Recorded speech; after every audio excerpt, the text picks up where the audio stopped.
سيدنا محمد وعلى آل سيدنا محمد كما صليت على إبراهيم وعلى آل إبراهيم في العالمين إنك حميد مجيد. قال الله تبارك وتعالى في كلامه المجيد: أعوذ بالله من الشيطان الرجيم. بسم الله الرحمن الرحيم. وهذا صراط ربك مستقيما قد فصلنا الآيات لقوم يذكرون. لهم دار السلام عند ربهم وهو وليهم بما كانوا يعملون. قال المؤلف والمفسر رحمه الله تعالى: أدام النفع بعلومه وعلومكم في الدارين آمين. إلى أن قال: لما ذكر تعالى طريق الضالين عن سبيله الصادين عنها نبه على شرف ما أرسل به رسوله صلی اللہ علیہ وسلم من الہدى ودین الحق. اب مفسر رحمۃ اللہ علیہ فرماتے ہیں کہ سابقہ آیات میں اللہ تبارک و تعالی نے گمراہوں کا رستہ بیان فرمایا اور جو لوگ اللہ کے راستے سے روکنے والے ہیں ان کا ذکر فرمایا. تو اب ان آیات مبارک میں اللہ تبارک و تعالی اپنے بندوں کو تنبیہ کرتے ہیں کہ سب سے بہتر، سب سے اعلیٰ افضل رستہ وہ ہے جو سب سے اشرف رسول محمد مصطفیٰ صلی اللہ علیہ وسلم لے کے آئے ہیں، ہدایت اور دین حق. وقال تعالی: وَهَذَا صِرَاطُ رَبِّكَ مُسْتَقِيمًا. اس لیے علماء نے فرمایا کہ مستقیماً یہاں صراط کی صفت نہیں بلکہ جملہ حالیہ ہے، منصوب ہے حال پر، یعنی جو اور زیادہ دلالت کرتی ہے کہ یہ تیرے رب کا رستہ ہے، اور حال یہ ہے جو بالکل سیدھا ہے جس میں کوئی اعوجاج نہیں. مستقیم منصوب علی الحال اے هذا الدین الذی شرعناه لك یا محمد صلی اللہ علیہ وسلم بما اوحینا الیک هذا القرآن وصراط اللہ المستقیم. اے یہ دین مبارک جو میرے پیارے نبی محمد مصطفیٰ صلی اللہ علیہ وسلم ہم نے آپ کے لیے مقرر فرمایا، ہم نے آپ کے لیے معین فرمایا. بما اوحینا الیک هذا القرآن، جو وحی کی ہم نے آپ کی طرف اپنے قرآن پاک کی، یہی صراط اللہ المستقیم ہے، یہی اللہ کا سیدھا راستہ ہے. یعنی کیا؟ قرآن پاک. کیونکہ حضور صلی اللہ علیہ وسلم کا دین کا سب سے بڑا ضابطہ اللہ کا قرآن ہے. حضور پاک صلی اللہ علیہ وسلم کی جامع کتاب جو ہے وہ اللہ کا قرآن ہے، اس سے بڑی قابل کتاب کوئی نہیں آئی. کما تقدم فی حدیث الحارث بن علی رضی اللہ تعالی عنہ فی نعت القرآن: هو صراط اللہ المستقیم وحبل اللہ المتین وهو الذکر الحکیم. حضرت علی رضی اللہ تعالیٰ عنہ نے قرآن پاک کی شان میں بیان فرمایا کہ قرآن کیا ہے؟ ہوا صراط اللہ المستقیم، وہ اللہ کا راستہ سیدھا، وحبل اللہ المتین، اور یہ اللہ کی مضبوط رسی. جس نے قرآن کو پکڑ لیا اس نے گویا اللہ کے دین کی رسی کو تھام لیا ہے. وہو الذکر الحکیم، شرف والا حکمت والا ذکر ہے. رواہ احمد والترمذی بطولہ قد فصلنا الآیات ووضحناها وبیناها وفسرناها. اللہ نے فرمایا کہ ہم نے کھول کے واضح کر دیا، بیان کر دیا، کھول کے بیان کر دی. قوم یذکرون اے من لہ فہم ووعی یعقل الی رسولہ. جس بندے کو اللہ نے عقل دیا ہے، جس بندے کو اللہ نے حفظ دیا، جس بندے کو اللہ نے عقل سلیم دی ہے، جو قرآن میں تذکر تدبر کرنا چاہتا ہے وہ قرآن کو سمجھ سکتا ہے کہ یہ صراط اللہ المستقیم ہے. لہم دار السلام. دار السلام مانا سلامتی کا گھر، یا مانا اللہ کا گھر، کیونکہ سلام جو ہے یہ اسم من اسماء اللہ، اللہ کے ناموں میں سے بھی ایک نام ہے. تو بعض مفسرین فرماتے ہیں دار السلام کا معنی کیا ہے؟ اللہ کا گھر. اور بعض علماء فرماتی ہیں کہ دار السلام کا معنی کیا ہے؟ سلامتی کا گھر. اور اس سے مراد کیا ہے؟ جنت. اور بعض مفسرین فرماتی ہیں کہ اللہ جنت میں تو اپنے بندوں کو دار السلام دیں گے، دنیا میں بھی عطا فرماتے ہیں. یعنی کبھی دنیا میں کوئی تکلیف آئے تو ان کا اس کو احساس ہی نہیں ہوتا. لہم دار السلام وہی الجنت عند ربہم، یعنی یوم القیامہ. وَإِنَّمَا وَصَفَ اللَّهُ الْجَنَّةَ هُنَا بِدَارِ السَّلَامِ. اللہ پاک نے یہاں جنت کی صفت فرمائی دار السلام، سلامتی کا گھر. کیوں؟ لِسَلَامَتِهِمْ فِيمَا سَلَكُوهُ مِنَ الصِّرَاطِ الْمُسْتَقِيمِ. کیونکہ وہ لوگ سلامتی کے ساتھ ہر ٹیڑے رستے سے بچ کے صراط مستقیم پہ چل کے وہاں پہنچی ہیں. المقتفى اثر الانبیاء وطرائقهم. اور وہ اس رستے پہ چلے ہیں جو انبیاء علیہم السلام کے طریقوں سے حاصل کیا گیا ہے اور ان کے نقش قدم پر. فَكَمَا سَلَمُوا مِنْ آفَاتِ الْإِعْوَجَاجِ يَفْزَوْا إِلَىٰ دَارِ السَّلَامِ. تو جیسے دنیا میں وہ ٹیڑھے پن سے بچ گئے، اللہ نے ان کو جنت میں بھی دار السلام سلامتی کا گھر عطا فرما دیا. وَهُوَ وَلِيُّهُمْ أَيْ حَافِظُهُمْ وَنَاصِرُهُمْ وَمُؤَيِّدُهُمْ. اللہ تبارک و تعالیٰ ہی ان کی حفاظت کرنے والا، ان کی مدد کرنے والا اور ان کی تائید کرنے والا. بِمَا كَانُوا يَعْمَلُونَ. اے جزاء الاعمال الصالحۃ واللہ واصحاب الجنۃ بمنہ وکرمہ. اللہ تبارک و تعالیٰ نے فرمایا چونکہ وہ سبب اس کے جو تم نے عمل کیے صالح. حالانکہ یہ بھی اللہ کا کرم ہے کہ اللہ کا احسان ہے کہ ہمیں اعمال صالحہ کی توفیق عطا فرمائیں. یہ کتنے لوگ ہیں جو ابھی باہر کھڑے سگریٹ پی رہے ہوں گے، کتنے لوگ ہیں جو ابھی گپے مار رہے ہوں گے، کتنے لوگ ہیں جو ابھی سینما میں بیٹھے ہوں گے، لیکن جن کو اللہ نے گھر میں آنے دیا یہ بھی تو اللہ کا کرم ہے نا. اپنے گھر میں کون آنے دیتا؟ جب تک کہ اللہ راضی نہ ہو کسی کو گھر میں کیسے آنے دے؟ اگر اس نے آنے دیا ہے، جنت بھی دی، تو اس کا کرم ہے. فرماتی ہیں وَيَوْمَ يَحْشُرُهُمْ جَمِيعًا يَا مَعْشَرَ الْجِنِّ قَدِ اسْتَكْثَرْتُم مِّنَ الْإِنسِ وَقَالَ أَوْلِيَاؤُهُم مِّنَ الْإِنسِ رَبَّنَا اسْتَمْتَعَ بَعْضُنَا بِبَعْضٍ وَبَلَغْنَا أَجَلَنَا الَّذِي أَجَّلْتَ لَنَا قَالَ النَّارُ مَثْوَاكُمْ خَالِدِينَ فِيهَا إِلَّا مَا شَاءَ اللَّهُ إِنَّ رَبَّكَ حَكِيمٌ عَلِيمٌ. اللہ تبارک و تعالیٰ نے فرمایا یقول تعالیٰ اذکر یا محمد فیما تقص علیہم تنظر یوم یحشرہم جمیعا. اللہ پاک نے فرمایا میرے بدری صلی اللہ علیہ وسلم آپ یاد فرمائیں اور آپ ان لوگوں کو جب واقعہ بیان فرمائیں تو ان کو ڈرائیں کہ وہ وقت بھی آنے والا ہے جس دن اللہ تبارک و تعالیٰ سب کو میدان حشر میں کھڑا کریں گے. یوم یحشرہم جمیعا یعنی الجن واولیاؤہم من الانس الذین کانوا یعبدونہم فی الدنیا ویوزون بمیتیئونہم یحیی بعض من بعض زخرف القول غرورا. اللہ تبارک و تعالیٰ جنوں کو بھی میدان حشر میں کھڑا کریں گے اور ان کے جو ساتھی ہیں ان کی اتباع کرنے والے انسان جو ہیں ان کو بھی کھڑا کریں گے، کیونکہ وہی ان کی عبادت کرتے تھے اور وہی لوگ ان جنوں سے پناہ پکڑتے تھے، ان جنوں کی فرما برداری کرتے تھے.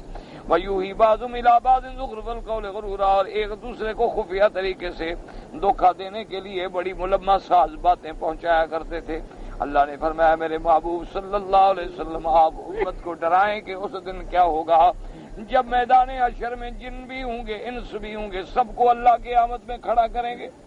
کیونکہ اللہ پاک نے مخلوق جو ہے نا تکلیف جن کے لیے یعنی جن کے لیے شریعت ہے وہ کون ہے؟ انسان اور جن. کیونکہ جانوروں کے لیے تو شریعت نہیں ہوتی کیونکہ جانور مکلف نہیں ہے. اسی طرح فرشتے جو ہیں ان کے لیے بھی کوئی شریعت نہیں، کیونکہ فرشتے جو ہیں وہ ایسی مخلوق ہے کہ جو کبھی نافرمانی کرتی ہی نہیں. وہ تو مخلوق ہی ایسی ہے کہ دائماً ہمیشہ اللہ کے ذکر میں ہے، اللہ کی تسبیح میں ہے، اللہ کی تقدیس میں ہے، ان کے لیے بھی شریعت کی کوئی ضرورت نہیں. تو اب مکلف کن کو بنایا گیا؟ انسانوں کو اور جنوں کو. یہ دو ہیں جن کے لیے شریعت آئی. اسی لیے قرآن پاک نے کئی مقامات پہ فرمایا جیسے سورۃ الرحمن میں تو کئی دفعہ فرمایا فَبِأَيِّ آلَاءِ رَبِّكُمَا تُكَذِّبَانِ یعنی انس جن. اسی طرح فرمایا یا معشر الجن والانس انسان اور جن. اسی طرح اللہ نے فرمایا وَإِذْ صَرَفْنَا إِلَيْكَ نَفَرًا مِّنَ الْجِنِّ يَسْتَمِعُونَ الْقُرْآنَ کہ جب ایک جماعت آئی جنوں کی جنہوں نے قرآن سنا اور حضور صلی اللہ علیہ وسلم کے ہاتھوں پہ ایمان لے آئے. قُلْ أُوحِيَ إِلَيَّ أَنَّهُ اسْتَمَعَ نَفَرٌ مِّنَ الْجِنِّ. اللہ نے وحی بھیجی کہ میرے محبوب آپ کو پتہ بھی ہے کہ آپ کا قرآن سن کے جن جو ہیں وہ بھی مسلمان ہو رہے ہیں. قالوا انا سمعنا قرآنا عجبا یہدی الی الرشد فآمنا به. وہ جن کہہ رہے ہیں کہ ہم نے ایسا کلام سنا ہے، ایسا قرآن سنا ہے عجب، اور وہ قرآن کہتا کیا ہے؟ ہدایت کا رستہ دکھلاتا ہے، گمراہی سے بچاتا ہے. ہم تو ایمان لے آئے اللہ پر، اللہ کے قرآن پر اور محمد مصطفیٰ پر صلی اللہ علیہ وسلم. تو یاد رکھو شریعت جو ہے وہ دو کے لیے، انسانوں کے لیے بھی اور جنوں کے لیے بھی. لیکن ایک بات یاد رکھیں کہ اللہ نے جنوں میں کوئی پیغمبر نہیں بھیجا. جتنے اللہ نے نبی بھیجے ہیں وہ سب انسانوں میں آئے. تمام پیغمبر جو بھیجے گئے سب اللہ نے اولاد آدم علیہ السلام سے بھیجے ہیں، انسانوں سے، کیونکہ انسان افضل ہے اور نبوت کا مقام جو ہے بڑا بلند ہے، تو اس لیے اللہ نے اس کو افضل میں رکھا، اشرف میں رکھا ہے. اب رہ گئے جن چونکہ انسان کی شکل بن جاتے ہیں لہذا وہ چاہیں تو فائدہ اٹھا سکتے ہیں. اور پھر یہ بھی یاد رکھیں کہ جنوں میں بھی اسی طرح فرقے ہیں جیسے ہمارے ہاں ہیں، یعنی جنوں میں بھی مسلمان ہیں، کافر ہیں، یہودی ہیں، نصرانی ہیں، اسی طرح جنوں میں بھی ہندو ہیں، اسی طرح جنوں میں بھی گمراہ فرقے ہیں، اور جنوں میں بھی اللہ کے علماء ہیں، اولیاء ہیں، بڑے بڑے اتقیاء ہیں، عابد زاہد ہیں، صحابی ہیں جنہوں نے حضور صلی اللہ علیہ وسلم کی خود زیارت کی اور جنہوں نے خود حضور صلی اللہ علیہ وسلم کے ہاتھوں پہ اسلام قبول کیا، تو ان کو تو مقام صحابیت کا مل گیا.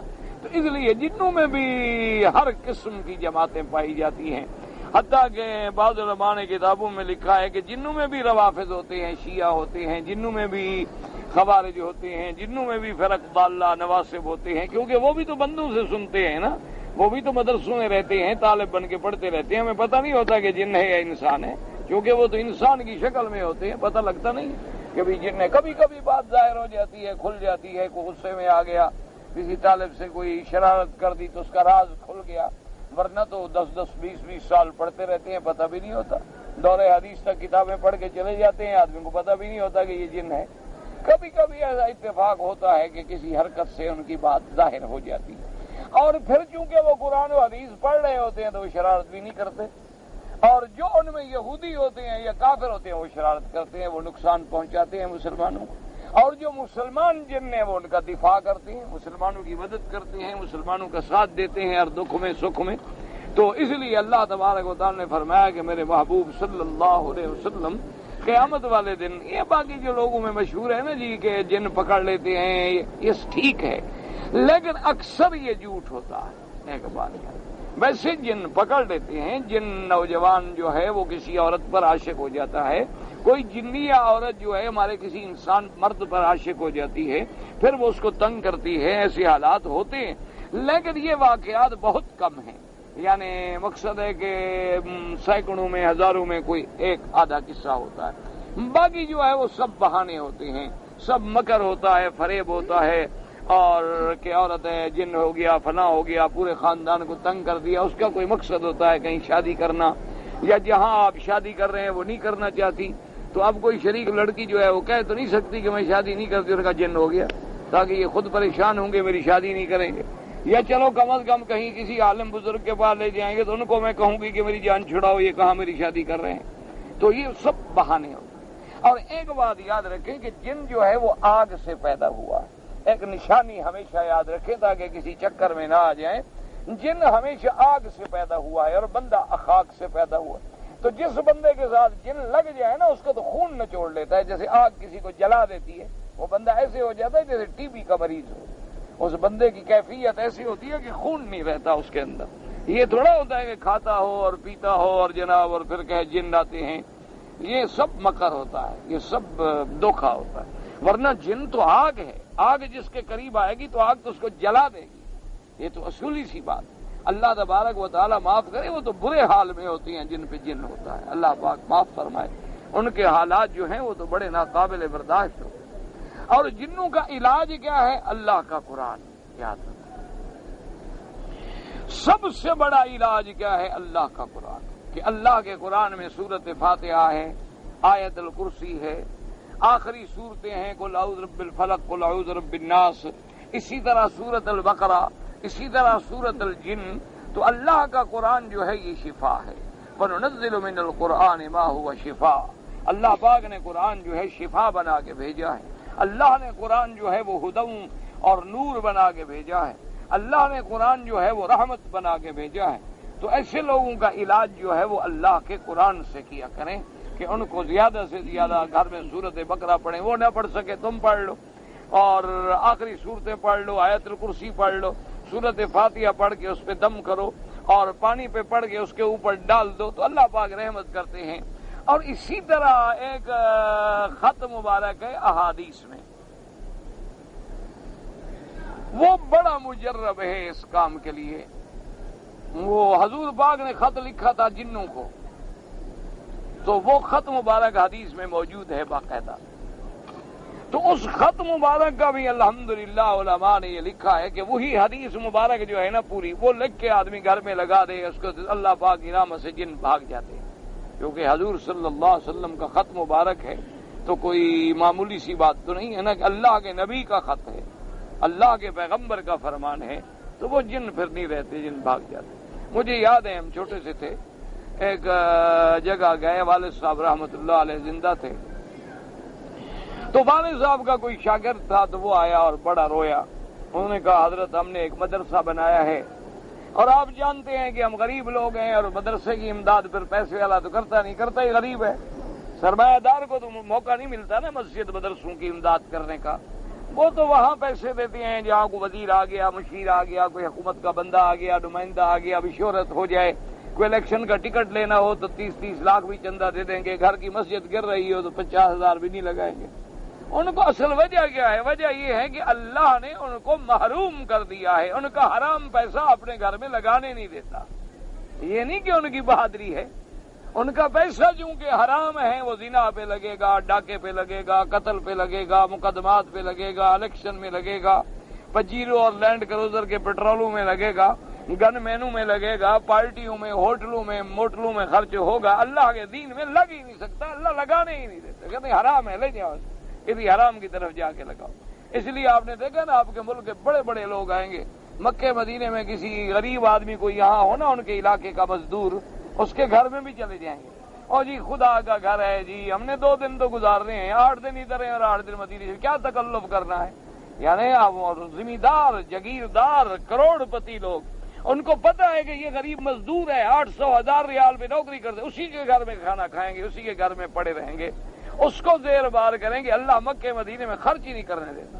لیکن وہی لوگ جب یورپ چلے جائیں تو پھر دیکھو کہ کیسے ڈالر اور پاؤنڈ اڑاتے ہیں، کیسے جا کے شاپنگ کرتے ہیں. وجہ کیا؟ حرام در حرام. کبوتر با کبوتر، باز با باز. کبوتر کبوتروں کے ساتھ اڑتا ہے، کبھی باز کے ساتھ تھوڑا اڑتا ہے. تو اللہ اپنے گھر میں تو وہ پیسہ لگانے دیں گے جو حلال کا ہوگا. جب تیرے پاس حلال ہے نہیں تو لگے گا کیا؟ کوئی لگ بھی گیا غلطی سے تو اس کا بھی درد ہوتا ہے اس کو کہ یار اس دفعہ خام خواہ اپنے پہ پیسے لگا دیے. فائدہ شاید تو کوئی نہیں ہوا، یہی ہے نا 4 چکر کاٹو سر منڈاؤ، بس کیا ہو گیا؟ کیا ملا؟ اس کو تو کوئی پتہ نہیں ہے نا کعبہ شریف کیا ہے، اس کو تو پتہ نہیں نا کہ مدینہ منورہ کی حاضری کیا ہے، اس کو تو پتہ نہیں ہے کہ خدا کے بندے اگر ساری کائنات کی دولت لے آؤ، جہاں میرے مدنی کا قدم لگا ہو اس مٹی کی قیمت نہیں بن سکتی. تو تمہیں اگر اللہ وہ جگہ نصیب کر دے جہاں حضور کے قدم آئے تھے، جہاں حضور نے بوسہ دیا تھا، جہاں حضور نے سینہ لگایا تھا، جس پہاڑی پہ حضور چڑھے تھے اور دوڑے تھے وہاں تم دوڑ رہے ہو، اگر پتہ ہو بندے کو تو آدمی تو ساری زندگی اس گھڑی کا قیمت ہی ادا نہیں کرتا. وہ تو یہ سمجھے کہ میری زندگی کا سب سے بڑے کامیاب دن یہ تھے جو میرے مکے مدینے میں گزر گئے. لیکن جو لوگ آتے ہیں پکنک کے لیے، سیاحت کے لیے، سیر کے لیے کہ چلو جناب دیکھ لیں یار عمرہ کیا ہوتا ہے، لوگ کہیں گے ماشاءاللہ یہ بھی مکے مدینے گیا تھا، اور اللہ کی رحمت سے جیسے آتے ہیں اسی طرح واپس جاتے ہیں. جیسے آتے ہیں نا کوئی تبدیلی نہیں آتی. پہلے جھوٹ بولتا تھا جھوٹ بولتا ہے، داڑھی مڈاتا تھا داڑھی مڈاتا ہے، سگریٹ پیتا تھا سگریٹ پیتا ہے، حرام کھاتا تھا حرام کھاتا ہے، رشوت لیتا تھا رشوت لیتا ہے. کوئی تبدیلی نہیں آئی. سمجھو مکے مدینے بھی ٹھکرا دیا ہے، خالی واپس آیا. وہاں بھی اللہ نے مجھے قبول نہیں کیا. اگر قبول ہوتا تو تبدیلی آ جاتی، اور قبول ہوتا تو میرے اندر کوئی ایسی تبدیلی. دیکھو نا کسی لڑکے کو بھیجو فارن پڑھنے کے لیے، کسی یونیورسٹی میں کسی کالج میں بھیج دو یورپ، واپس آئے گا سوٹ پہنا ہوگا، ٹائی لگی ہوگی، بائیں ہاتھ سے کھانا کھائے گا، کرسی کے بغیر بیٹھ کے کھانا نہیں کھائے گا، کموڈ کے بغیر حمام میں نہیں گھسے گا. تو اس میں تبدیلی آتی ہے. تمہاری مکے مدینے میں تبدیلی کیوں نہیں آئی؟ تم نے اللہ کا گھر دیکھا، تم نے محمد مدنی کا روضہ دیکھا، تمہارے اندر کوئی تبدیلی بھی نہیں آئی، تو سمجھو کہ میں کھوٹا ہوں. اس لیے وہاں جب کسوٹی پہ لگایا گیا تو مجھے کھوٹا سمجھ کے پھینک دیا گیا. اور جو کھوٹے نہیں تھے وہ کھڑے تھے، تو ان کو اللہ پاک نے قبول فرما کے ان میں تبدیلیاں بھی کر دی کہ اب ان کے دل میں آتا ہے کہ حلال کھائیں گے حرام نہیں کھائیں. اب ان کے دل میں آتا ہے یار مکے مدینے کو دیکھا ہے اب جھوٹ نہیں بولے. اب ان کے دل میں آتا ہے یار ساری زندگی چلو رشوت کھاتے رہے، اب توبہ کریں گے، آئندہ ظلم نہیں کریں گے، اور جو واپس کر سکتے ہیں وہ بھی واپس. تو سمجھو کہ حاضری قبول ہو گئی. تو اس لیے ہمیشہ یاد رکھیں. تو وہ حدیث مبارک میں جو خط مبارک ہے نا، من محمد الرسول اللہ رب العالمین الی ملأ الجن. تو وہ خط مبارک بھی بڑی عجیب نعمت ہے. تو خیر اس نے کہا جی ہمارے مدرسے میں جن ہے, ہم نے مدرسہ بنایا چندہ کر کے, اب رات کو آتے ہیں طالبوں کی چارپائیاں اٹھا کے 2-2 میل دور پھینک دیتے ہیں. اب طالب سویا ہوا ہے مدرسے میں, صبح اٹھتے ہیں طالب نہیں ہے, وہ جناب 2 میل دور سے چارپائی سر پہ اٹھا کے قریب آ رہا ہے. اب کتنا دن طالب رہیں گے؟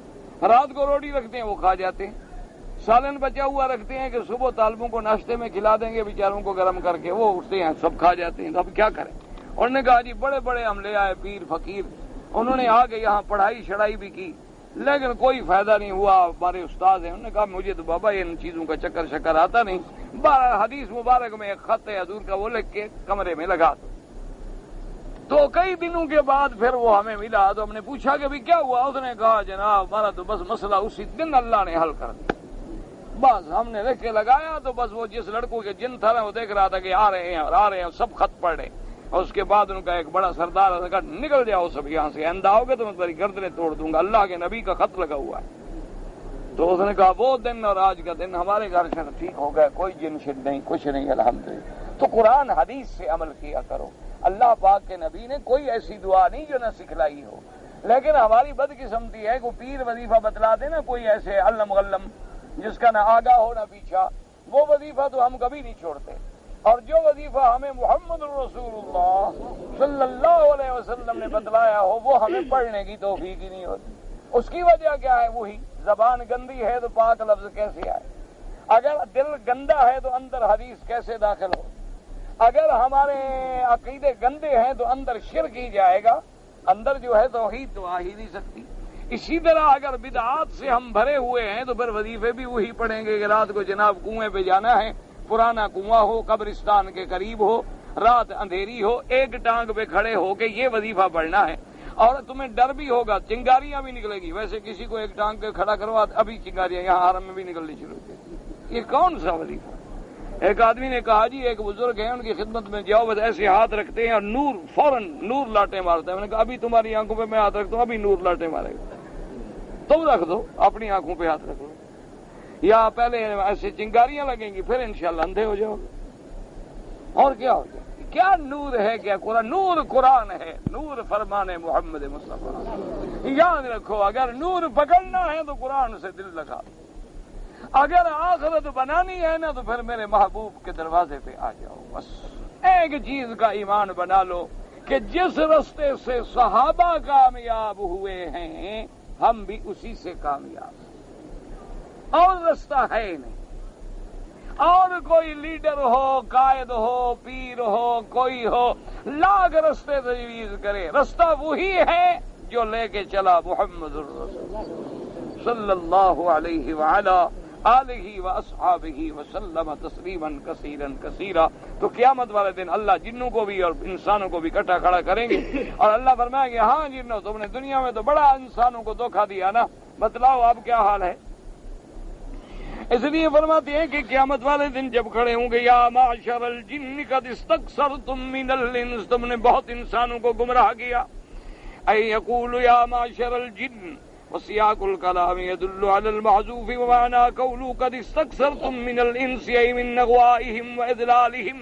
تم نے بہت سارے انسانوں کو گمراہ کیا, بہت سارے انسانوں کو گمراہی میں ڈالا. كقوله تبارك وتعالى لما عهد إليكم يا بني آدم ألا تعبدوا الشيطان إنه لكم عدو مبين. اللہ نے فرمایا میرے بندے کیا یاد نہیں, ہم نے تم سے عہد لیا تھا کہ خبردار شیطان کی عبادت نہ کرنا. کوئی بندہ اس دنیا میں شیطان کی عبادت کرتا ہے؟ آپ کو ایسا کوئی بندہ ملا ہے؟ ہاں جی نہیں ملا. جو قبروں پہ سجدہ کرتے ہیں وہ کون کرواتا ہے؟ نا اللہ کا حکم ہے یا شیطان کرواتا ہے؟ جو حضور کی سنت چھوڑ کے بدعت پہ چلیں وہ کون رستہ بتلاتا ہے؟ تو یہی تو عبادت ہے شیطان کی. اور عبادت کیا ہوتی ہے؟ کہ اللہ کا حکم چھوڑ کے اس کے حکم پر چلنا. اچھا اللہ نے حکم دیا قربانی مینا میں کرو, وہ کہتا ہے نہیں آستان شریف پہ کرو. تو اب کس کی عبادت کر؟ یہی بات، یہ تھوڑا کوئی کہتا ہے کہ شیطان کی عبادت کرتا ہوں، شیطان میرا خدا ہے، اسے کون کہتا ہے؟ مانا یہ ہے کہ جو عبادت کا حق میرے اللہ کے لیے تھا وہ جب غیر کے لیے استعمال کر رہے ہو تو یہ کرا کون رہا ہے؟ شیطان۔ اصل عبادت شیطان کی ہے، اس لیے اللہ نے فرمایا لما ہدی الیکم یا بنی آدم اللہ تعبد الشیطان، شیطان کی عبادت نہ کرنا، انہ لکم عدو مبین، کھلا دشمن، وان اعبدونی ھذا صراط مستقیم، صرف میری عبادت کرو، یہی سیدھا راستہ ہے۔ وَلَقَدْ أَضَلَّ مِنْكُمْ جِبِلًّا كَثِيرًا أَفَلَمْ تَكُونُوا تَعْقِلُونَ، اور شیطان نے تم میں سے کتنی ہیں جن کو گمراہ کر ڈالا، پھر بھی تمہیں عقل نہیں آتی۔ اللہ نے فرمایا میری عبادت کرو۔ تو آج کل مسلمان ایمان سے کہیں کس کی عبادت کرتے ہیں؟ ہاں جی، ہم سب عبادت کس کی کرتے ہیں؟ ہاں جی، ڈرتے کیوں ہو؟ وہ پکڑا ہوا ہے کسی نے زبان کو؟ چلو نہ کرو، اللہ میاں کوئی محتاج ہے ہماری عبادت کی؟ بھئی ہم سب کس کی عبادت کرتے ہیں؟ اچھا جب یہ دعا مانگتے ہیں تو یہ دعا عبادت ہے؟ اچھا جب ہم کہتے ہیں یا اللہ یا اللہ یا رب یا رحیم یا رحمان، یہ دعا پکار عبادت ہے؟ کس کی ہے؟ تو جب ہم کہیں یا پیر یا دستگیر یا شیخ عبد القادر جیلانی یا علی یا حسین، تو پھر کس کی عبادت ہو گئی؟ خود سمجھ لو۔ اب کوئی چھوٹے بچے ہو مسئلہ سمجھ نہیں آتا، کوئی بڑا مشکل مسئلہ ہے اٹکا ہوا ہے، جب اس کو پکارو گے اس کی عبادت ہے، غیر کو پکارو گے تو اس کی عبادت، ایک سیدھی سی بات۔ جب اللہ کے گھر کے باہر پھرو گے تو کس کی عبادت ہے؟ اور جب قبر پہ پھرو گے تو کس کی عبادت؟ جب اللہ کے نام پہ نظر دو گے تو کس کی عبادت؟ جب غیر کے نام پہ منت مانو گے تو کس کی بات ہے؟ کھلی بات ہے، یہ نہ کہیں کہ ہمیں سمجھ نہیں آتا جی۔ او جی ہم رسول پاک کا نعرہ جو لگاتے ہیں وہ تو محبت کے لیے ہے، اللہ کا نعرہ دشمنی کے لیے نہ۔ جو لوگ اللہ کا نعرہ لگاتے ہیں وہ اللہ کی دشمنی کرتے ہیں۔ اللہ کے بندے دل میں عظمت ہوتی ہے اور دل میں یقین ہوتا ہے کہ میں نے جو نعرہ جو لگا رہا ہوں تو وہ میری مدد کو آئیں گے اور میری مدد فرمائیں گے اور نفع نقصان کے مالک ہو سکتے ہیں۔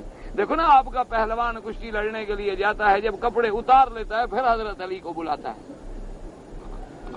جب تک کپڑے پہنے ہوئے کبھی سنا ہے آپ نے یا علی مدد؟ جب اچھی طرح کپڑے، شاید حضرت علی بعد میں آتے ہیں۔ انا للہ و انا راجعون، انا للہ و انا راجعون۔ میرے خیال میں اگر حضرت علی کے سامنے یہ چلے جائے نا وہ خود پکڑ کے جہنم میں ڈال دیں کہ اتنا بے ادب گستاخ ہو، جب تم ننگے ہو جاتے ہو اس وقت مجھے پکارتے ہو۔ حضرت علی نے تو زندگی میں نہیں ڈالا تھا۔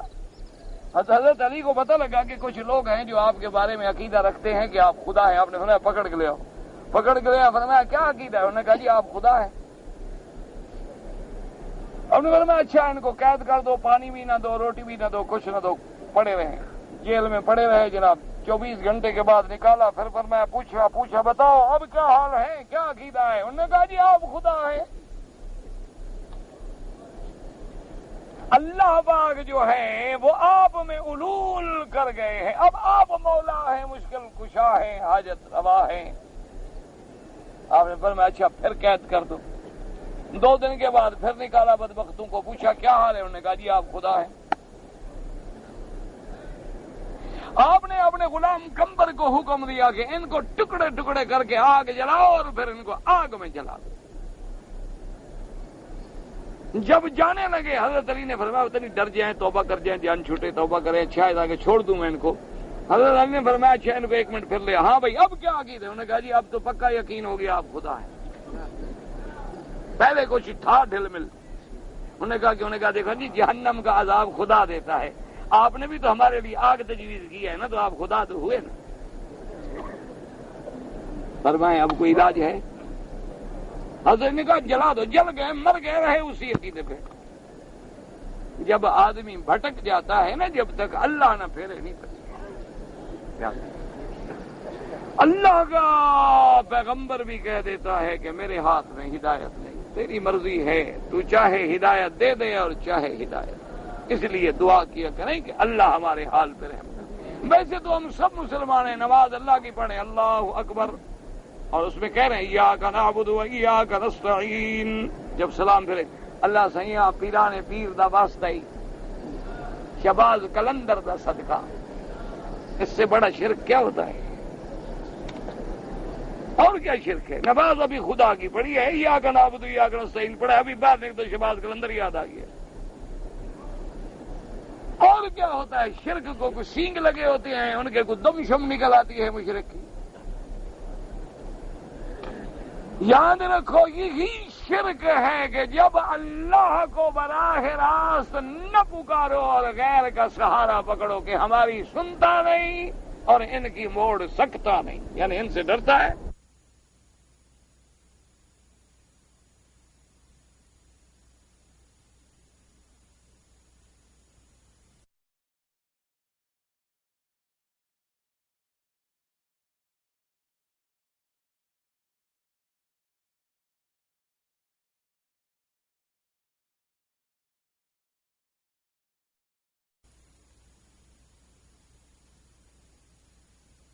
وہ تو اس کی مرضی ہے، نہ سنے تو یعقوب کی نہ سنے، روتے روتے آنکھیں سفید ہو جائیں.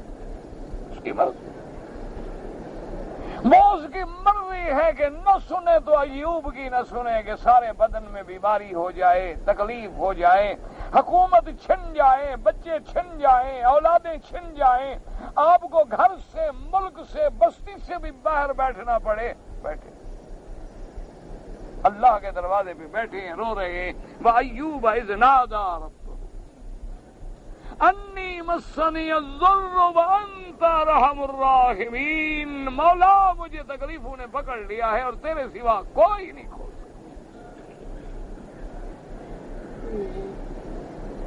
اور توحید دیکھو، غیرت دیکھو نبی کی. ان کی بیوی جو تھی بیچاری لوگوں کے گھر میں مزدوری کرنے کے لیے جاتی کہ کچھ کھانا لے کے آؤں، تو راستے میں شیطان ٹکر گیا. شیطان جو آیا سامنے تو بڑے جبے کلے، بڑا پیر بزرگ کی شکل بن کے کھڑا ہے. بیوی نے دیکھا کہ بڑا کوئی پہنچا ہوا آدمی ہے. شکلیں تو ان کی ایسے ہوتی ہے نا، معلوم ہوتا ہے ابھی خضر علیہ السلام کو مل کے آ رہے ہیں. اس نے کہا بی بی کیوں پریشان پھرتی ہے، تمہارا خاوند بیمار ہے؟ اس نے کہا ہاں بیمار ہے. اس نے کہا معمولی سی بات ہے، حارث کے نام کی منت مان لے کہ میرا خاوند ٹھیک ہو جائے تو میں حارث کے نام پر ایک اٹا گھٹا قربان کروں گی. اس نے کہا بزرگ تم بات تو ٹھیک کہتے ہو، ہمارے پاس تو کھانے کو نہیں ہے، تو میں کہاں سے بکرا لے آؤں گی؟ اس نے کہا چلو بکرا نہ مل سکے، مکھی تو مل سکتی ہے نا، اڑتی ہوئی ہے مکھی، تم اسی کی منت مان لو. اس نے کہا پھر کیا ہوگا؟ اس نے کہا ابھی تمہارا خاوند ٹھیک ہو جائے گا، تم منت مانو، مکھی چڑھاؤ حارث کے نام پر، جا کے دیکھو تمہارا شوہر ٹھیک ہوتا ہے کہ نہیں ہوتا. اب وہ بیوی خوش ہو کے گھر آئی. اس نے کہا ایوب بات سنی، آج تو مجھے ایک بڑا بزرگ ٹکر گیا ہے، پہنچا ہوا، اور اس نے بڑا معمولی سا نسخہ بتلایا ہے کہ منت مان لو، اور اگر بکرا نہ ملے، مرغی نہ ملے، انڈا نہ ملے، مکھی تو ملتی ہے نا، صرف یہ حارث کے نام پہ چڑھا دو، تیرا شوہر ٹھیک ہو جائے گا. جلال میں آ گئے نبی. فرمایا اچھا تمہیں پتا ہے وہ کون ہے؟ انہو شیطان الرجیم، وہ ابلیس تھا ملعون. اللہ کو چھوڑ کے غیر کے نام کی منت. لئن عافانی اللہ، اگر اللہ نے مجھے صحت دی میں تمہاری پیٹھ پہ 100 کوڑا ماروں گا. کہ اللہ کے نبی کے گھر میں رہ کے پیرانے پیر کی منتیں سناتی ہو؟ اللہ کے گھر، نبی کے گھرانے میں رہ کے غیر اللہ کی منتیں، کبھی داتا کی مزار ہے، کبھی فرید شکر گنج کی مزار پہ، کبھی شہباز کلندر کی مزار پہ، کبھی خواجہ فرید کی مزار پہ، یعنی ہر بستی کا خدا تقسیم کر دیا گیا، اللہ کا نام ہی نہیں ہے. علاقے تقسیم ہو گئے ہیں. اور سندھ والوں کو مشکل پڑے تو وہ ہمارے ملتان والے پیروں کے پاس آتے ہیں، ان کے اپنے پیر نہیں کرتے سندھ والے. اور ہمارے پیر تکلیف پڑنے لوگوں کو تو ان کی شہباز کلندر مشکل حل کرتا ہے. یعنی علاقہ بھی ایسا تقسیم کیا ہوا ہے تاکہ چلتے رہیں پیدل. بھئی تمہارے اپنے گھر میں جو پیر ہے تمہارا کام نہیں کرتا، کہتے نہیں تم ادھر جاؤ، وہ کہتے نہیں تم ادھر جاؤ، گاڑی دونوں کی ٹریفک چلتی رہے نا۔ حضرت ایوب نے فرمایا یاد رکھو لئن عافانی اللہ، اگر اللہ نے مجھے صحت دے دی 100 کوڑا میں تیری گردن پہ ماروں گا۔ حارث کی منت کی پٹیاں پڑھاتی ہو مجھے؟ اس نے کہا ایوب مجھے کیا پتا؟ انہوں نے کہا کیا پتا، جب وہ کہہ رہا ہے اللہ کے سوا غیر کے نام کے منت مانو تو تمہیں سمجھ کیوں نہیں آیا؟ اور اس کے بعد مفسرین نے لکھا ہے کہ پھر یعقوب کے رونے میں شدت آ گئی کہ مولا اب تو میرے گھر میں بھی شیطان ڈاکے ڈالنے پہ آ گیا ہے۔ اللہ نے فرمایا ایوب ہماری بھی آزمائش و امتحان تھی تیرے لیے، اب وہ دن ختم ہو گئے۔ اور کو برجل کا ہاذا مغتسل بارد و شراب، میرے پیغمبر جہاں بیٹھے ہو وہیں پاؤں مارو، اسی سے چشمہ نکالوں گا جو ٹھنڈا بھی ہوگا میٹھا بھی ہوگا، اسی پانی سے غسل بھی کر لو، پی بھی لو، اندر باہر سب بیماریاں ختم ہو جائیں گی۔ حضرت یعقوب نے غسل کیا، دیکھا تو کوئی بیماری نہیں، کوئی تکلیف نہیں، اسی طرح جوانی لوٹ آئی۔ حتیٰ کہ مفسرین لکھتے ہیں کہ بیوی جو آئی واپس تو دیکھا دور سے کہ اندر تو ایک جوان خوبصورت بیٹھا ہوا، حیران ہو کے کھڑی ہو گئی، پوچھتی ہے این ایوب، یہاں میرا بیمار شوہر تھا۔ وہ کہتے آ جاؤ وہی میں ہوں۔ اور پھر اللہ نے فرمایا صرف یہ نہیں کہ جب پکارا وَنَادَى رَبَّهُ، کس کو پکارا؟ ہاں جی حضرت آدم کو پکارا۔ کیوں تمہارے پیروں سے بھی آدم کی شان کم ہے؟ شاید نوح علیہ السلام کو پکارا ہو، ان کو بھی نہیں۔ کس کا واسطہ دیا؟ ہاں جی ابا آدم کا واسطہ یہ نہیں دیا؟ کہتے ہیں آدم نے بھی واسطہ دیا تھا، زمین کے مسئلے کا ان کو پتہ نہیں، آسمان پہ دیکھا ہے آدم نے واسطہ دیا۔ اب اس کا کیا علاج ہے؟ کہتے ہیں آدم علیہ السلام نے جو ایسے دیکھا نا جی تو حضور کا نام لکھا ہوا تھا، بس آدم سمجھ گئے ہاں کہ بھئی یہ محبوب ہے نا، اسی لیے اس کا نام لکھا ہوا ہے نا، اور تو کسی نبی کا نام ہے ہی نہیں۔ ہاں تو انہوں نے کہا اللہ میاں بس میں اسی پیغمبر کا واسطہ دیتا ہوں۔ انا للہ و انا الیہ راجعون۔ کوئی زمین کا مسئلہ تو ڈھونڈ لیتے، آسمانوں کا پتہ نہیں کیوں ڈھونڈا ہے۔ اچھا بھی یہ حدیث کہاں ہے؟ بخاری کی، مسلم، سیاہ ستہ میں ہے؟ کہتے نہیں وہاں تو نہیں ہے۔ قرآن شریف کی کسی آیت میں ہے؟ کہتے نہیں قرآن شریف میں بھی نہیں ہے، بزرگوں نے لکھا ہے، بزرگوں۔ اچھا جی کون سے بزرگوں نے لکھا؟ کہتے وہابی ہو نا، بزرگوں کو نہیں مانتے ہو نا؟ ہم کہہ جو رہے ہیں بزرگوں نے لکھا ہے۔ او بھائی بزرگ تو یہ سارے بیٹھے ہیں، جتنے بوڑھے ہیں سب بزرگ ہیں، پتہ نہیں ان میں سے کس کس نے لکھا ہے، کس کو ڈھونڈے ہم؟ کوئی عقل کرو۔ اللہ نے قرآن میں سارے مسئلے آدم کے سنا دیے، یہی مسئلہ وسیلے والا رہ گیا تھا، وہ نہیں سنایا۔ آدم کا پیدا ہونا بھی سنا دیا، آدم میں روح ڈالنا بھی سنا دیا، ملائکہ کا سجدہ کرنا بھی سنا دیا، آدم اور ملائکہ کا مناظرہ بھی سنا دیا، جنت میں جانا بھی سنا دیا، درخت کا چکھنا بھی سنا دیا، جنت میں کپڑوں کا اترنا بھی سنا دیا، جنت سے اتارنا بھی سنا دیا، توبہ کے لیے الفاظ بھی سنا دیے۔ صرف ایک مسئلہ چھوڑ دیا کہ 14ویں صدی کا مولوی آئے گا ڈھونڈ لے گا۔ اب دیکھا اللہ کا نبی ہے ایوب کس کو پکارتا ہے؟ او مسلمانوں سیکھو، نبی کس کو پکارتے ہیں؟ تم کس کو پکارو؟ اللہ کو ایسے کہتے چپ کر دے، نہیں جی نہیں تم پیرانے پیر کو پکار، چلو یہ تو زور سے کہو نا۔ ہاں وہ کہتے ہیں جی ہم تو قیامت میں بھی اللہ سے کہہ دیں گے اللہ میاں جنت جان دی لوڑ نہیں مینوں، کیوں نہ مینوں کافی نے بغداد دیاں گلیاں، چنگا صدام نہ رہے، ٹھیک کر دے۔ انا للہ و انا الیہ راجعون۔ جنت نہیں جا رہا، کیوں کہتے پیران پیر بغداد میں جنت میں کیا کرنے جاؤں؟ نہ اللہ کا بندہ وہ جنت میں نہیں آئیں گے۔ یعنی مقام یہ ہے کہ جنت کچھ نہیں، میرے پیر کی گلی جو ہے وہ جنت سے زیادہ بہتر ہے۔ حضور فرماتے ہیں جنت سے بہتر کوئی جگہ نہیں، وہ ایسی جگہ ہے جو آنکھوں نے دیکھی نہیں، کانوں نے سنی نہیں، کسی کے دل میں اس کا تصور و گمان بھی نہیں ہو سکتا، اور یہ کہتا ہے پیر کی گلی افضل ہے۔ اب اس کا کیا علاج ہے؟ انا للہ و انا الیہ راجعون۔ اب دیکھیں جب اللہ کے نبی نے اللہ کو پکارا فاستجبنا لہ ووہبنا لہ، اللہ فرماتی ہے پھر ہم نے ایوب کی پکار سن لی، اور پھر ہم نے اس کا اہل بھی لوٹا دیا، بچے بھی لوٹا دیے، اور بھی دے دیے، سلطنت بھی دے دی، ملک بھی دے دیا، حکومت بھی دے دی، سب کچھ واپس کر دیا۔ جب تخت پہ بیٹھے تو فرمایا بیوی کو کہ تیار ہو جاؤ، تم نے مجھے غیر اللہ کی منت کا سبق پڑھایا تھا، میں تو کوڑے ماروں گا۔ تم نے بھی کبھی اپنی بیوی کو کہا ہے کہ یہ 11ویں کا دودھ جو پلا رہی ہو میں بھی 100 کوڑا ماروں گا؟ تم نے کہا ہے کبھی بیوی؟ تم نے کہا فلم پہ نہ چلو تو پھر ماروں گا۔ فلم پہ جانا بیوی کا تمہارے ساتھ بہت ضروری ہے، اور بہتر یہ ہے کہ وہ کسی اور کے ساتھ جائے، تم کسی اور بیوی کے ساتھ جاؤ تو اور ترقی ہوگی ایمان میں، کیونکہ جب غیر محرم عورت ساتھ ہو تو تیسرا شیطان ہوتا ہے، جب شیطان ساتھ ہوگا تو پھر کام بن گیا نا، اسی کی تمہیں تلاش ہے۔ حضرت ایوب علیہ السلام بیوی نے بھی کچھ نہیں کہا، نے کہا ایوب میں نہیں جانتی تھی، بھول گئی، لیکن نبی ہے، نبی کی زبان سے جو بات نکل جائے وہ پوری ہوگی، کوڑے تو کھانے پڑیں گے۔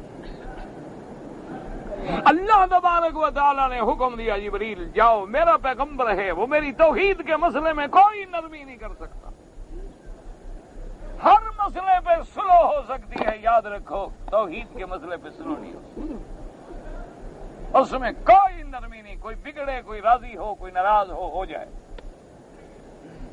اللہ نے فرمایا ہم مہربانی کرتے ہیں، خذ بیدک ضغثا فاضرب به ولا تحنث انا وجدناه صابرا۔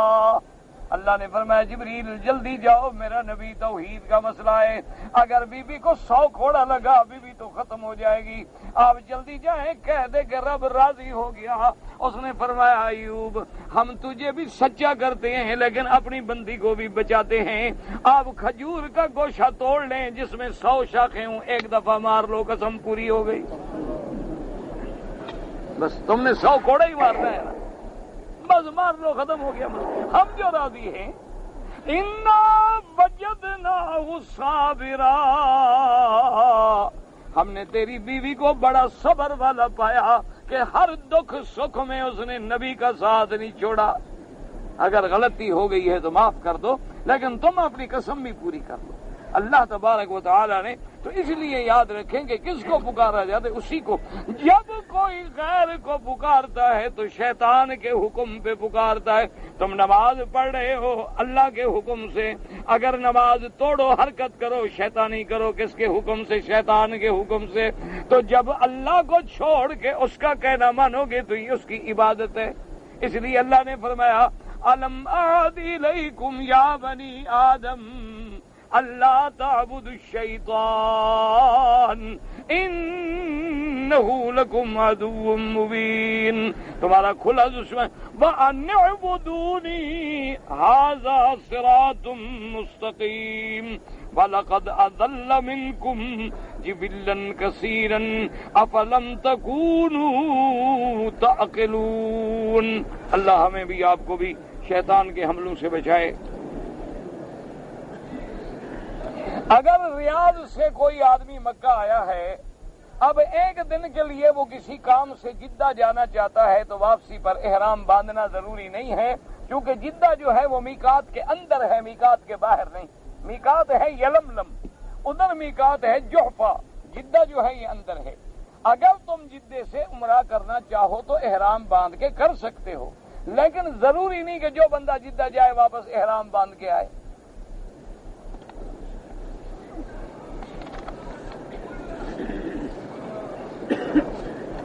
بعض حضرات کہتے ہیں کہ امام کے پیچھے فاتحہ پڑھنی چاہیے۔ ہاں، امام شافعی رحمۃ اللہ علیہ کا مسلک یہی ہے کہ ہر نماز میں مقتدی بھی فاتحہ پڑھے۔ امام احمد ابن حنبل رحمۃ اللہ علیہ فرماتے ہیں کہ جو نمازیں زور سے ہیں جیسے فجر ہے جیسے مغرب ہے، عشاء ہے، جن میں امام زور زور سے پڑھ رہا ہے اور ہم سن رہے ہیں، وہ کہتے ہیں ان تین میں تو نہ پڑھے، اور جن میں قرآن امام پڑھ رہا ہے لیکن ہم سن نہیں رہے، جیسے ظہر اور عصر ہے، تو امام احمد بن حنبل رحمۃ اللہ علیہ فرماتے ہیں کہ وہ ان دو میں تو پڑھے، یعنی جس میں امام کا پڑھنا سنائی نہ دے۔ لیکن امام ابو حنیفہ رحمۃ اللہ علیہ فرماتے ہیں کہ امام ہوتا ہی اسی کے لیے ہے کہ امام کی قرات جو ہے وہ مقتدی کی قرات ہے، لہذا کسی بھی نماز میں مقتدی کو پڑھنے کی ضرورت نہیں ہے، کیونکہ ایک حدیث مبارک میں ہے کہ جس کا امام ہے امام کی قرات جو ہے وہ مقتدی کی قرات ہے۔ بہرحال اللہ سب پہ کروڑوں رحمتیں فرمائے اور اللہ ہمیں لڑنے لڑانے سے بچائے۔ کہتے ہیں جی اگر ہم حج میں آئیں یا عمرے پہ آئیں اور عمرے کے احکام پورے کر لیں یا حج کے احکام سے فارغ ہو جائیں اور بیوی اگر ساتھ ہے تو کیا میاں بیوی مل سکتے ہیں؟ نہ، کیوں نہیں مل سکتے ہیں؟ یہاں مکے والے لوگ بغیر ملے ہوئے پیدا ہو رہے ہیں؟ نہ، یہاں جتنا مکے مدینے میں لوگ پیدا ہوتے ہیں اوپر سے گرتے ہیں۔ اللہ کے بندے، تمہاری بیوی ہے، کیوں نہ ملو بھائی؟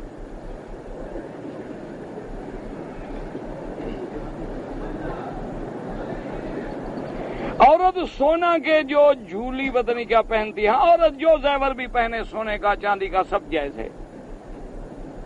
عورت کے لیے نماز جنازہ پڑھنا جائز ہے، بالکل جائز ہے۔ وہ مسئلہ یہ ہے، یاد رکھو کہ ہمارے ملک میں اور یہاں بھی حکم ہے کہ عورت گھر سے نماز جنازہ پڑھنے کے لیے نہ آئے، لیکن اگر مسجد میں موجود ہے اور جنازہ کھڑا ہو جائے تو باقی نماز پڑھتی ہے، وہ نماز بھی پڑھے گی۔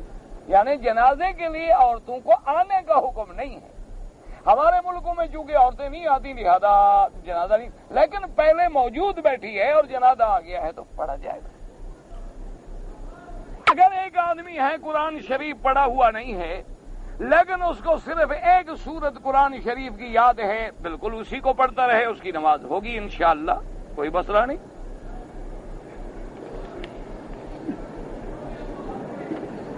اللہ تبارک و تعالیٰ نے انسانوں اور جنوں کو اپنی عبادت کے لیے پیدا کیا ہے اور تقدیر میں ان کے پیدا ہونے سے پہلے لکھ لیا ہے، تو پھر ہم کیا کریں؟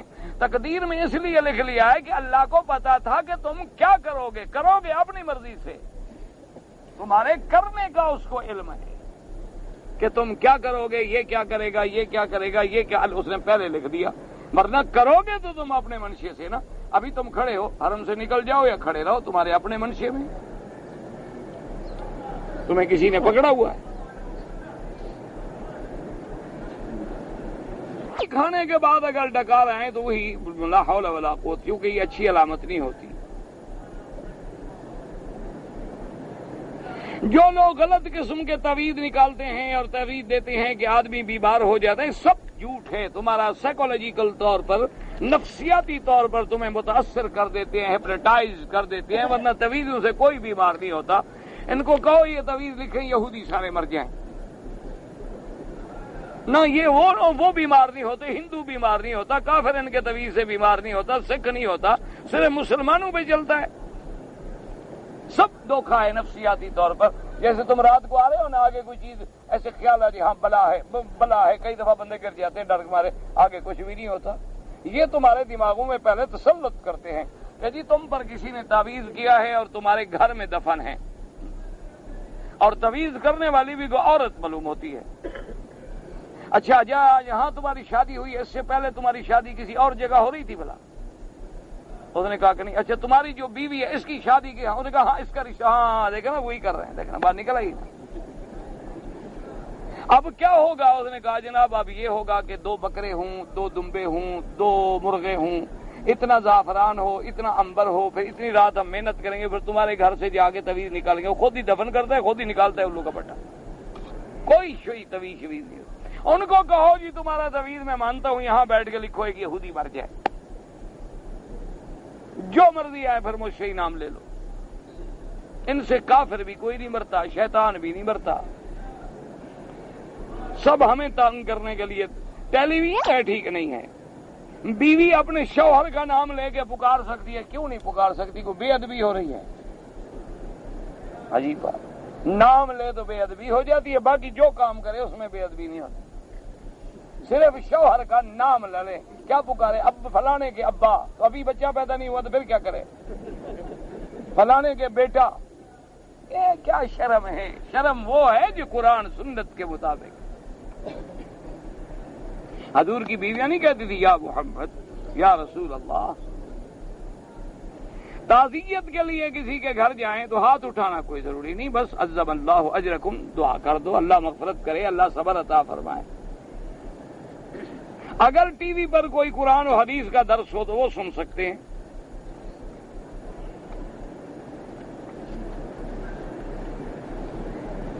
میں آپ کے ساتھ علیحدگی میں بات کرنا چاہتا ہوں تو کر دیجئے گا، کوئی مسئلہ نہیں، لیکن اتنا مہربانی کر کے جو جب میں فارغ ہو کے آ جاؤں نا نماز سے. اب بعض لوگوں کو میں طواف کر رہا ہوں یا کچھ پڑھ رہا ہوں تو آ جاتے ہیں، پھر میں کوئی سخت لفظ کہتا ہوں ناراض ہو جاتا. کچھ مجھے بھی تو ٹائم دیا کرو نا، میں اپنے لیے بھی تو کچھ کر سکوں گا. یہ تو اب میں تمہاری خدمت کر رہا ہوں نا، اپنے لیے تو کچھ نہیں کر رہا. تو اب اگر میں پڑھ رہا ہوں یا سارے دوستوں سے الگ کہیں بیٹھا ہوں تو کوئی مقصد ہے نا میرا بیٹھنے کا. جب فارغ ہو جاؤں بالکل لاکھ دفعہ آئیں، پوچھیں، ملیں، میں آپ کا خادم ہوں. اگر ایک آدمی نے اپنی بیوی سے جماع کیا، ابھی غسل نہیں کیا اور مر گیا، کیا تمہارا ارادہ ہے اسی طرح مرنے کا؟ کہ کوئی مر گیا تو تم سے تو مسئلہ کس نے پوچھا؟ بہرحال وہ مسلمان ہے، کافر تھوڑا ہو گیا بیوی سے جماع کرنے سے. مسلمان ہے، انشاءاللہ اللہ جنت دے گا. مجھے دکاندار جو مالک ہے وہ کہتا ہے تاش بیچو، ویڈیو کیسٹ بیچو، فلاں بیچو، گندی چیزیں نہ بیچو، بہتر ہے کوئی اور جگہ تلاش کرو. اگر نہیں ہے تو مجبور ہو. اللہ تو جانتا ہے نا کہ تیرا دل نہیں کرتا، نوکری ہے، مجبوری ہے. یہ ابھی میں نے بتا دیا. وسیلہ جو ہے صرف سیدھی اللہ سے دعا مانگے، ربنا آتنا، ربنا ظلمنا، ربنا لا تزغ قلوبنا، ربنا اغفر لنا، رب اغفر ورحم. ساری دعائیں دیکھ لو قرآن کی حدیث کی، کسی جگہ وسیع نہیں ملے گا. حجاج بن یوسف کس بات سے مؤثر ہوا؟ کیوں مسلمان نہیں تھا وہ؟ حجاج بن یوسف مسلمان تھا، اور وہ تو اتنا پڑھا لکھا آدمی تھا کہ قرآن پہ جو زبر دے رہے ہیں نا، یہ حجاج بن یوسف نے تو لگائی تھی، ورنہ تم تو ساری زندگی قرآن غلط پڑھتے. اور حجاج بن یوسف جو ہے وہ چوتھے نمبر کا خطیب گزرا ہے دنیا میں. یعنی پہلے نمبر پہ کون تھے؟ محمد مصطفیٰ. اور دوسرے نمبر پہ کون تھے؟ سیدنا ابو بکر. اور تیسرے نمبر پہ کون تھے؟ سیدنا علی. اور چوتھے نمبر کا خطیب تھا حجاج. اتنا بڑا خطیب تھا، اتنا بڑا ادیب تھا، عرب تھا، تو اس کو یہ پتہ نہیں تھا. بہرحال ظالم تھا، ظالم هذه الامه. باقی معاملہ اللہ کے ہاتھ ہے، اللہ چاہے معاف کر دیں، اللہ چاہے تو معاف نہ کرے.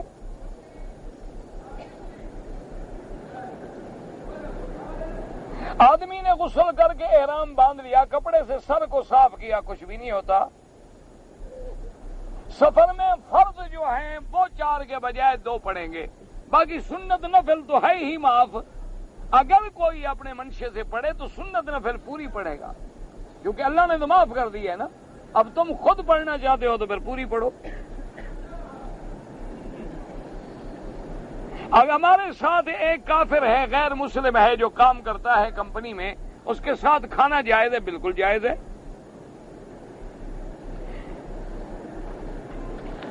یہ مسئلہ پہلے ہو چکا ہے. اگر آستین یہاں تک چڑھی ہوئی ہو نماز ہو جائے گی؟ ہاں ہو جائے گی. ٹی شرٹ پہنے ہوئے ہوں تو نماز ہو جائے گی، وہ تو ٹی شرٹ اتار دو تب بھی نماز ہو جائے گی.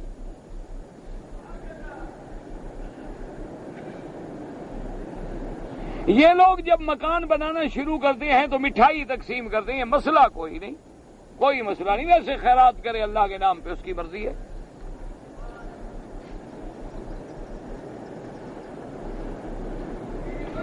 حرم مکتب سے مجھے ترجمے والا قرآن نہیں مل رہا، ابھی ختم ہو گئے ہیں، تھوڑی دیر کریں انشاءاللہ مل جائیں گے. جو وقف مسجد الحرام لکھا ہوا ہے اس کو لے کر باہر جانا جائز نہیں ہے، وہ تو اسی مسجد کے لیے وقف ہے نا. آب زمزم کو سالن میں ڈالیں کوئی حرج نہیں. میں نے اپنی بچی کا نام نمیرہ نمرہ رکھا ہے، کوئی حرج نہیں، جو مرضی ہے رکھو. میرے ساتھ ایک آدمی کام کرتا ہے، وہ باہر سے پرانی چپلیں اٹھا کے لے جاتا ہے، اس کے مقدر میں یہ پرانی چپلیں ہی ہوں گی نا. جو کسی کے نصیب میں ہے وہی ملتا ہے نا بھائی. کیوں اٹھاؤ لوگوں کی چپلیں؟ بالکل حرام ہے، نہ اٹھایا کرو۔ میری لڑکی بھی اللہ سب کو شفا عطا فرمائے، امام کے ساتھ نماز میں کھڑا ہوا، ایک رکعت نہیں ملا، آخر میں بیٹھ کر امام کے ساتھ سلام پھیرا، ساتھ اٹھ گیا، ایک رکعت پورا کیا، صاحب سیدھا لازم ہوگا نہیں؟ ہاں اچھا، میں جو سمجھا ہے، یعنی امام کے ساتھ مجھے ایک رکعت نہیں ملا، مثلا 4 رکعت تھی، 3 رکعت مل گئی، اب میں نے اٹھنا تھا نا ایک رکعت پوری کرنے کے لیے، لیکن جب امام نے سلام پھیرا تو میں نے بھی سلام پھیر لیا، پھر یاد آیا تو اٹھ گیا، کوئی سجدہ نہیں، نماز ٹھیک ہو گیا۔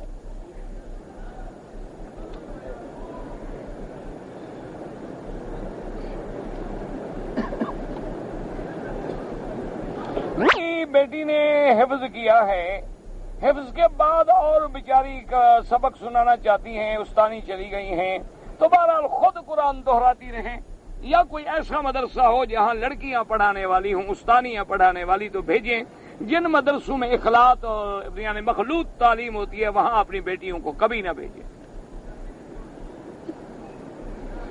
اگر گھر میں بیٹھ کے دوسرے بچوں کو قرآن پڑھایا اور اچھی بات ہے، اس کا قرآن خود بھی حفظ ہو جائے گا اور بچے بھی پڑھیں گے، اب حافظ تو بن گئی الحمدللہ۔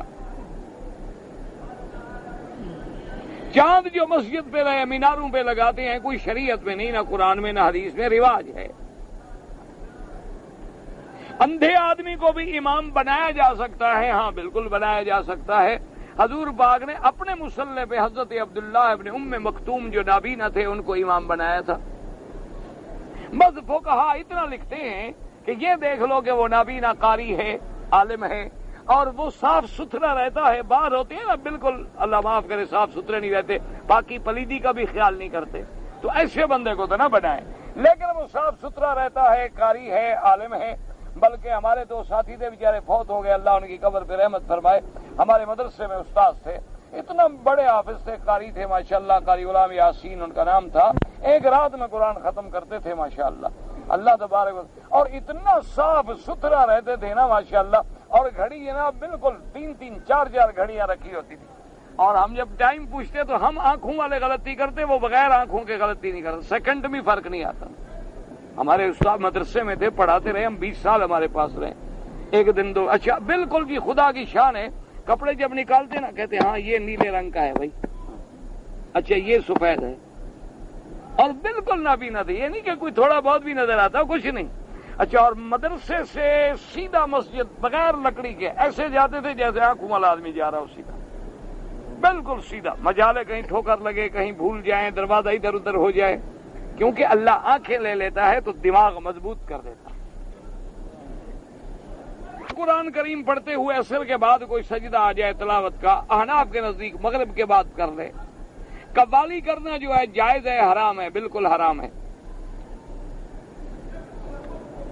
ایک بات یاد رکھو، جس میں بھی یہ گانے بجانے کے آلات ہوں نا وہ ہر چیز حرام ہے۔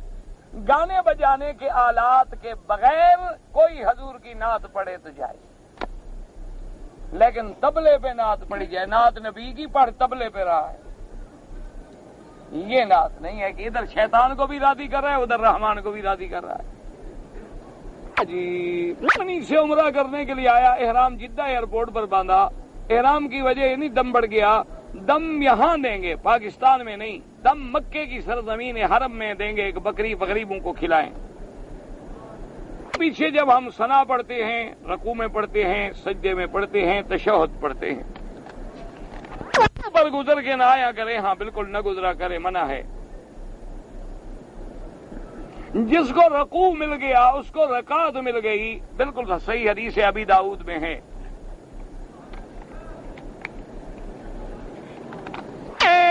گناہ میں مبتلا ہوں، توبہ کریں، ہر گناہ کا علاج توبہ ہے، اور پھر توبہ نہ توڑیں، توبہ پہ قائم رہو۔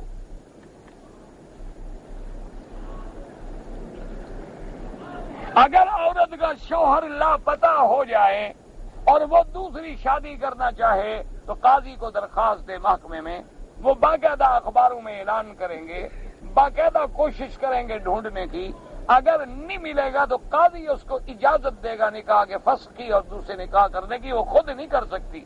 ایسے تو ہر شوہر وہاں سے ادھر آ جاتی ہے، کہتی میرا شوہر گم ہو گیا، اور شوہر تین تین چار چار ہوتے ہیں، ایک جدے میں، ایک راستے میں، ایک گھر میں، ایک گھر میں، ایک گھر میں، ایک گھر میں، ایک گھر میں، ایک گھر میں، ایک گھر میں، ایک گھر میں، ایک گھر میں، ایک گھر میں، ایک گھر میں، ایک گھر میں، ایک گھر میں،